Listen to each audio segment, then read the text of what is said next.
Hai guys, balik lagi di Cheers Project. Kali ini aku mau cerita alur film Teeth tahun 2007.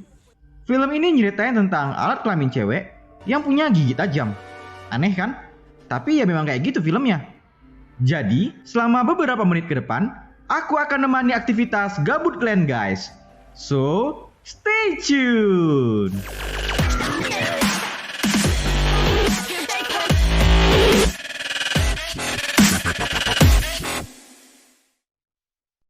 Cerita film ini, kejadiannya terjadi di sebuah wilayah perumahan yang berdekatan dengan reaktor nuklir.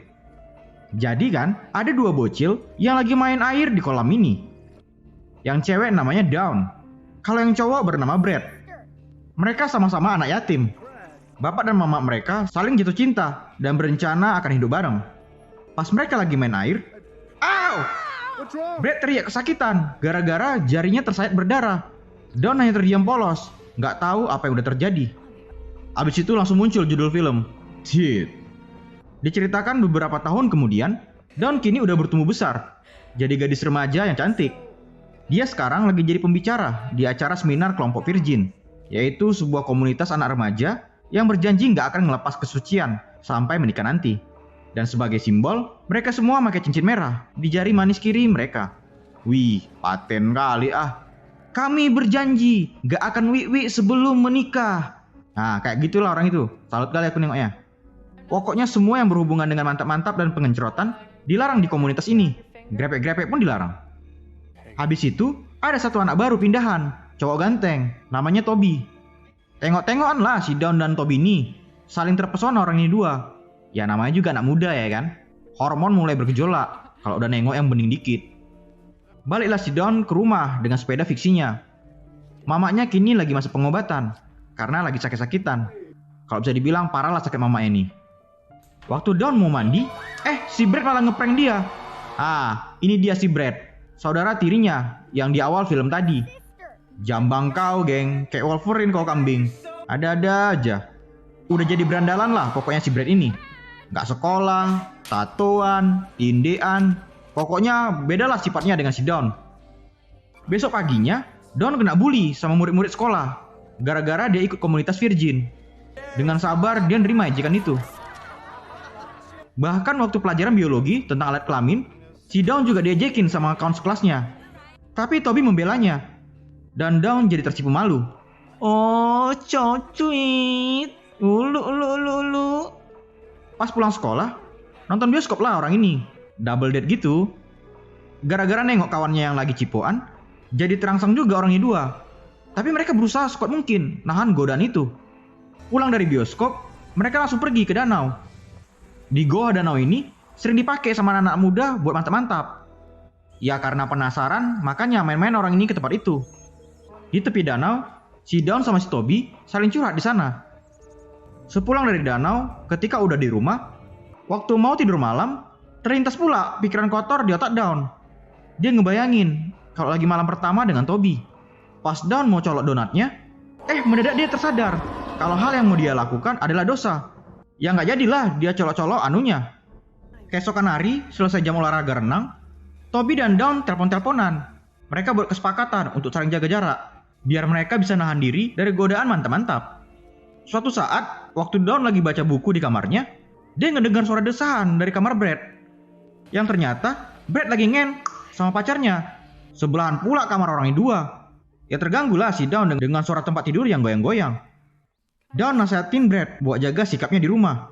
Tapi dia malah nyuruh si Dawn buat nungging di tempat tidurnya. Kan gak ada otak kali si kambing ini kan. Kacau kali otak kau bah. Hingga suatu ketika entah setan apa yang merasukinya. Dawn nelpon Toby buat ketemuan di danau. Tancap gas dan langsung nyampe lah si Toby. Sama kayak Glenn, kalau cewek Glenn udah bilang, yang di rumah aku lagi sepi, nggak ada orang nih. Langsung tancap gas kan Glenn kan? Sama lah itu kayak dia. Dengan riang gembira, dan ngajak Toby buat berenang bareng. Awalnya malu-malu kucing, tapi ujung-ujungnya cipoan juga orang ini dua. Mana ada cerita ya kan? Abis itu, mereka berdua masuk ke dalam goa buat hangatin badan. Dawn ngingetin Toby buat tetap jaga kesucian mereka. Dengan rayuan gombal, Toby ngajak Dawn buat mantap-mantap. Tapi dia nolak dan minta segera pulang dari sana. Toby sambil ngebujuk. Ayolah, cuma ujungnya aja kok. Kepala otak kok cuma ujung. Cowok kalau sangenya udah dibunuh bun, mana ada cerita lagi. Karena Dawn tetap nolak, Toby akhirnya jadi maksa buat colok sosis ke dalam donatnya Dawn. Dan tiba-tiba sosis Toby putus woi. Berceceran darah sosisnya di mana-mana. Si Dawn jadi terkejut. Kok bisa putus pula? Nangis ketakutan lah dia. Sambil teriak kesakitan, si Toby langsung lompat ke dalam danau. Abis itu secara perlahan, Dawn manggil-manggil Toby. Tapi Toby udah gak kelihatan lagi. Gak tahu entah kemana. Dengan wajah murung bingung ketakutan, akhirnya Dawn pergi dari sana, pulang ke rumahnya. Dawn mandi untuk membersihkan diri. Dia masih tampak kebingungan dengan apa yang udah terjadi. Bahkan waktu mau tidur, Dawn masih bisa ngerasain suara teriak kesakitan dari Toby. Di pagi hari, dia sangat frustasi karena merasa bersalah nggak bisa menjaga kesuciannya. Tapi nggak hanya itu, dia juga merasa sangat bersalah karena udah mutusin sosis Toby. Di hari itu, ternyata Dawn akan bawa ceramah lagi di komunitas Virgin. Remaja-remaja di sana nyambut dia dengan bersorak-sorak. Tapi pas Dawn mau ngomong, dia malah gagap karena merasa udah nggak pantas lagi dia berdiri di hadapan orang-orang itu. Dengan terpaksa, dia buat pengakuan kalau dia udah nggak suci lagi. Mereka semua yang ada di sana ngejek Dawn dengan sebutan iblis, iblis, iblis. Nah, kayak gitulah. Diejek-ejekin lah si Dawn. Karena merasa gak nyaman lagi di sana, dia minta sama Ryan buat nganter pulang ke rumahnya. Si Ryan ini dari dulu suka sama Dawn. Makanya pas udah nyampe di rumah, dia ngajak Dawn buat kencan bareng. Ya si Dawn nganggap itu adalah hal yang lucu. Dia langsung nolak ajakan tersebut. Abis itu Dawn pergi naik sepeda buat nyari keberadaan Toby. Si Ryan yang ngaturnya mau pulang, dia malah muter balik buat nanya lagi tentang kencan tadi. Gak puas dia dengan jawaban Dawn. Dia malah ketemu sama Brad pula. Kok ganggu tidur siang aku ya? Gedegam! Kena tumbuk mukanya. Dawn ternyata pergi lagi ke danau. Dia ngeliat mobil Toby yang masih ada di sana. Dia kembali berenang ke dalam goa. Mana tahu si Toby ada di sana ya kan? Tiba-tiba Dawn teriak gara-gara nengok sosis Toby yang udah dimakan sama Quiting. Geli kali aku anjir.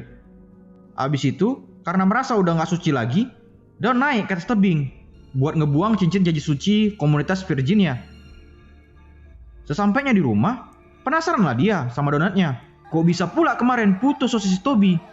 Dicari Dawn lah di internet. Di sana dia nemu artikel mitologi Paginana dentata, yaitu Paginana yang bergigi. Diceritakan sebuah mitologi kalau ada cewek yang gak hanya mulut atas punya gigi, tapi mulut yang bawah juga bergigi. Kalian bayangkan lah itu weh. Harus terbuat dari besi lah burungnya biar gak putus. Gila. Pergilah si Dawn ke klinik kelamin buat periksa donatnya. Dokter ngecek si Meki buat nengok ada yang aneh apa enggak. Ngetes kelenturan lah si dokter ini. Pakai 5 jari pula itu. Gila. Yang menjerit kesakitan lah si Dawn. Yakin aku, pasti dokter mesum ini. Ini mau tes kelenturan apa mau BDSM kok kambing? Dan tiba-tiba tangan si dokter kejepit karena ada yang ngegigit jarinya. Dan pun teriak ketakutan lah. Dan akhirnya jebret, putus jari si dokter weh. Kau rasain. Tes kelenturan kepala otak kau lah. Jadi putus jari kau kan? Dengan sangat ketakutan, Dawn langsung cabut pergi dari sana. Pas lagi di jalan, dia nengok ada mobil polisi yang berlewatan. Dan juga mobil si Toby yang udah dibawa sama Pak Paul. Dawn langsung balik ke danau buat nyari tahu apa yang udah terjadi. Dan rupanya polisi nemuin mayat Toby yang udah tenggelam berhari-hari. Kasian kali lah kok anak muda. Dengan perasaan sedih karena merasa dia udah membunuh Toby, pas dia balik ke rumah dan ingin curhat sama mamanya, Dawn malah nengok mamanya yang udah terkapar gak sadarkan diri. Dan juga kan, gila kali bah. Si Brad ternyata lagi ngen pula sama pacarnya. Gak peduli dia dengan keadaan mama tirinya. Kambing, pingin kutumbuh aja si Brad ini ya. Dan akhirnya Dawn dan bapak tirinya udah berada di rumah sakit. Si bapak nyuruh dia buat pulang biar bisa istirahat. Tapi karena stres berat, Dawn pergi ke rumah Ryan buat curhat. Dawn bilang ke Ryan kalau dia udah ngebunuh orang karena punya Paginana dentata. Ya Ryan nggak ngerti lah dengan omongan dia. Dipeluk lah si Dawn ini. Kesempatan bagus coy. Muncullah pikiran kotor si Ryan. Dibuat si Dawn ini relax di bathtub. Abis itu dikasih obat buat nenangin sarafnya. Udahlah, mana ada cerita ya kan. Sampai-sampai satu kamar dihiasin sama lilin akupuntur, biar enak buat mantap-mantapnya. Si Dawn ya udah oyong gara-gara dikasih obat tadi. Dengan lembut tapi pasti, Ryan ngasih vibrator dulu ke Donut Dawn. Ya tentu aja si Dawn merasakan kenikmatan sampai ke ubun-ubunnya. Dan akhirnya, jlup, masuk barang itu ya kan. Ternyata aman weh, gak putus sosis si Ryan.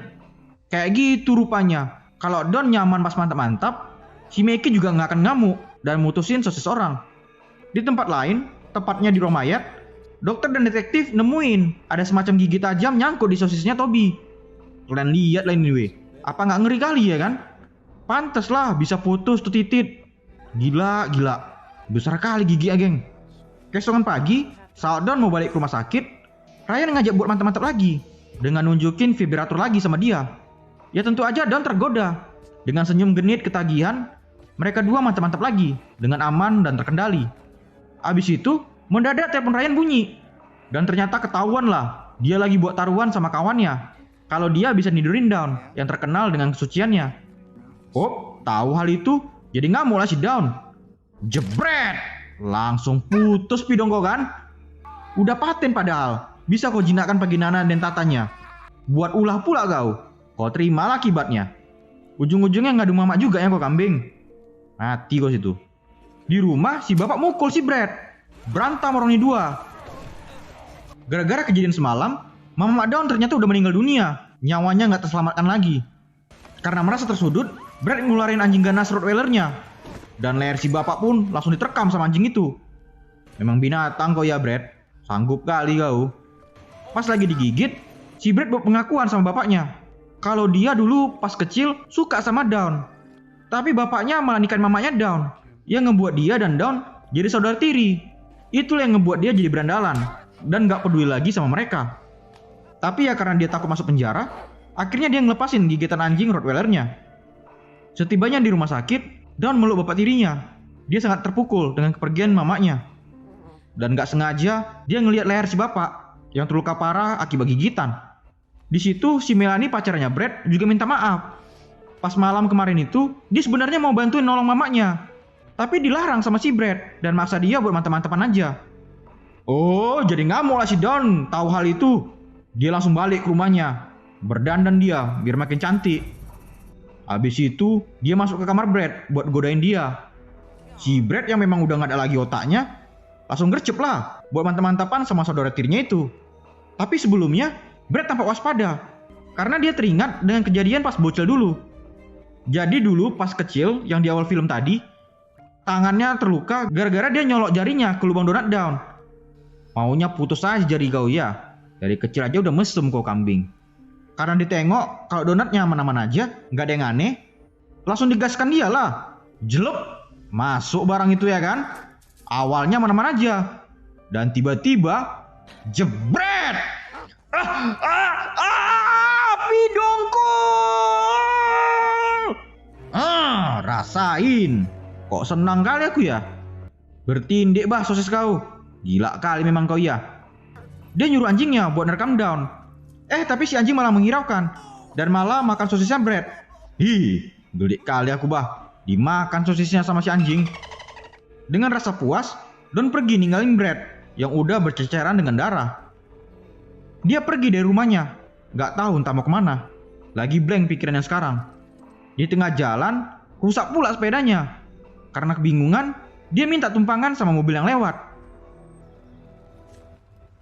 Habis itu, malam pun tiba. Mobil yang dia tumpangin berhenti di penginapan SSC. Ternyata yang punya mobil ini adalah kakek Sugiono. Ngularin lidah pula kau babi. Si Dawn gak dikasih keluar dari mobil itu. Nyari mati kau iya. Si Dawn dengan tersenyum psycho, dia tahu apa yang mau dia perbuat. Dan akhirnya film pun tamat. Oke guys, jadi kayak gitulah alur cerita film Tit tahun 2007. Kesimpulan setelah nonton film ini, entah kenapa aku punya pikiran, maunya pemerkaus-pemerkaus dan penjahat-penjahat kelamin di luar sana, maunya diputusin aja sosisnya itu. Biar tahu rasa ya kan. Oke lah, gitu aja weh. Semoga kalian suka dengan cerita alur film ini. Kalian dukunglah channel ini biar berkembang ke depannya. Oke? Terima kasih and